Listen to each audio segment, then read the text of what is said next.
भारत का digital payment system UPI अब Israel में चलेगा। प्रधानमंत्री नरेंद्र मोदी और इजराइल के प्रधानमंत्री बेंजामिन नेतन्याहू की तेल अवीव में हुई बैठक में इस पर बड़ा समझौता हुआ है और इसके साथ ही दोनों देशों ने रक्षा, व्यापार और टेक्नोलॉजी साझेदारी को नई दिशा देने का फैसला किया है।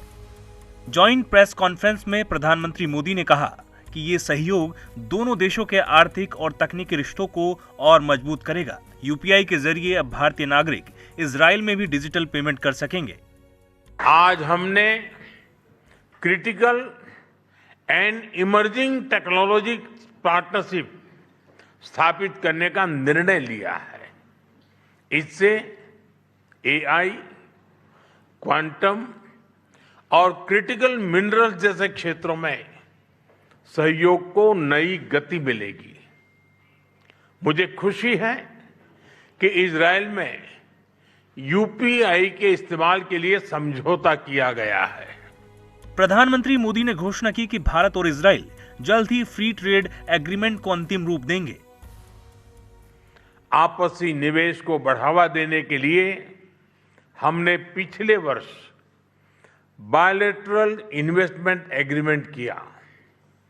हम शीघ्र ही एक mutually beneficial free trade agreement को भी अंतिम रूप देंगे। पीएम मोदी ने इजराइल के राष्ट्रपति इसाक हेर्जोग से भी मुलाकात की।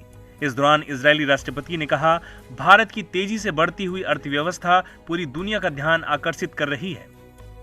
प्रधानमंत्री मोदी ने उन्हें भारत आने का न्योता भी दिया। अपने दौरे के दौरान पीएम मोदी यरूशलेम स्थित होलोकास्ट मेमोरियल याद वाशिम पहुंचे, जहां उन्होंने नाजी शासन में मारे गए 60 लाख यहूदियों को श्रद्धांजलि दी। ये स्मारक द्वितीय विश्व युद्ध के दौरान हुए नरसंहार की याद में बनाया गया है। इससे पहले प्रधानमंत्री मोदी ने इजरायली संसद नेसेट को संबोधित किया और उन्हें संसद का सर्वोच्च सम्मान speaker of the Knesset medal दिया गया। कल मुझे इजराइल के पार्लियामेंट को संबोधित करने का अवसर मिला। वहां मुझे speaker of the Knesset medal से भी सम्मानित किया गया। मैं इस सम्मान के लिए नेसेट स्पीकर महोदय, मेरे मित्र प्रधानमंत्री नेतन्याहू और इजराइल के लोगों का हार्दिक आभार व्यक्त करता हूं। पीएम मोदी को मिला यह सम्मान भारत और इजराइल की मजबूत दोस्ती का प्रतीक माना जा रहा है। Bureau report, ETV Bharat.